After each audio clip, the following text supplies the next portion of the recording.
La Coupe du Monde de la FIFA 2026 s'annonce déjà comme un tournant historique dans l'univers du football mondial. Prévue du 11 juin au 19 juillet 2026, elle sera organisée conjointement par 3 pays, les États-Unis, le Canada et le Mexique. Un choix stratégique qui marque l'expansion globale du football, mais aussi une volonté claire de la FIFA de frapper un grand coup sur le plan commercial et médiatique. Le coup d'envoi sera donné dans un lieu chargé d'histoire, le mythique stade Azteca, un symbole fort qui a déjà accueilli des finales légendaires. Mais au-delà du prestige, c'est surtout le nouveau format qui attire l'attention.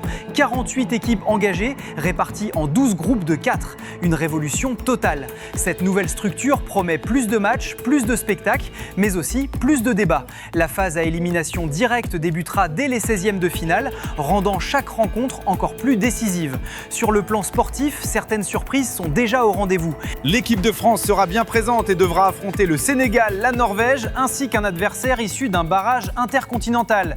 Une poule loin d'être simple, avec notamment un Sénégal toujours dangereux dans les grandes compétitions. En revanche, énorme coup dur pour le continent africain, le Cameroun et le Nigeria ne seront pas de la partie, ce qui rebat les cartes de la représentation africaine. À noter également la qualification surprise de la Bosnie-Herzégovine, preuve que cette Coupe du Monde pourrait réserver son lot d'outsiders. Côté effectif, certaines absences commencent déjà à peser. L'ailier allemand Serge Gnabry est forfait, un coup dur pour l'Allemagne qui perd un élément offensif clé dans sa quête de reconquête. Mais cette édition 2026 ne fait pas parler d'elle uniquement pour le terrain. La FIFA envisage des règles inédites pour fluidifier le jeu. Parmi elles, un compte à rebours de 10 secondes lors des remplacements et des sanctions pouvant aller jusqu'à 60 secondes en cas de non-respect.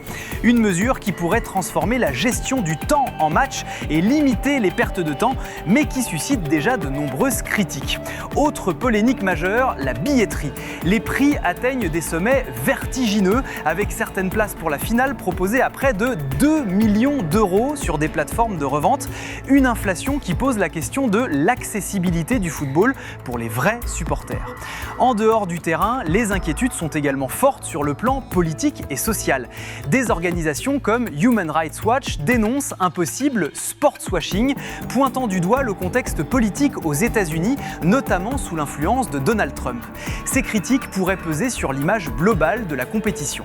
Enfin, concernant les favoris, les analyses prédictives du superordinateur Opta placent l'Espagne en tête devant la France et l'Angleterre. Un classement qui reflète la dynamique actuelle du football européen, mais qui reste à confirmer sur le terrain. Cette Coupe du Monde 2026 s'annonce donc comme un mélange explosif d'innovation, de controverses et de spectacles. Une édition qui pourrait redéfinir les codes du football moderne. Si tu veux suivre toute l'actualité du football mondial, décrypter les grandes compétitions et ne rien manquer des coulisses de la Coupe du Monde 2026, abonne-toi dès maintenant, active la cloche et rejoins la communauté pour vivre chaque moment comme un véritable expert du jeu.